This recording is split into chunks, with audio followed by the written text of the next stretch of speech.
భూ మార్పిడి విధానాన్ని సరళతరం చేయడానికి ఆన్లైన్ విధానాన్ని ప్రవేశపెడుతున్నట్లు పురపాలక శాఖ మంత్రి నారాయణ వెల్లడించారు.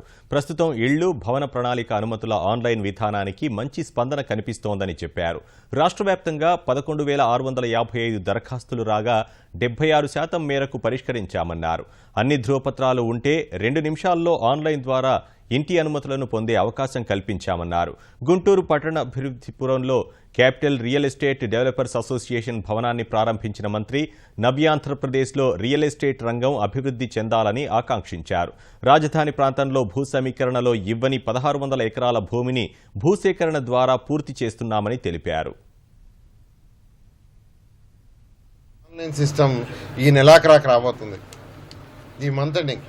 ఇప్పుడే యాక్చువల్గా వీళ్ళు చెప్పారు కన్వర్షన్స్ ఒకటి ఇబ్బంది పడుతున్నాం, ల్యాండ్ కన్వర్షన్స్ది, దానికి కూడా సింప్లిఫై చేయమన్నారు. ఖచ్చితంగా దాన్ని కూడా యాక్చువల్గా ఆన్లైన్ సిస్టంలో చేసి దానికి యాక్చువల్గా వర్కౌట్ చేసి దాన్ని కూడా ఆన్లైన్లోకి తెస్తామని చెప్పాను. మున్సిపాలిటీస్ ఆంధ్రప్రదేశ్లో 110 మున్సిపాలిటీస్లో ఆన్లైన్ సిస్టమ్, ఇలాంటి ఆన్లైన్ సిస్టమ్ ప్రపంచంలో ఎక్కడా లేదు. ప్రపంచంలో మొన్న నేను సింగపూర్ పోయాను, టోక్యో పోయా. సింగపూర్లో ఆ డిపార్ట్మెంట్కి పోయి మనం స్టడీ చేస్తే వాళ్ళకు 1 మంత్ పడుతుంది.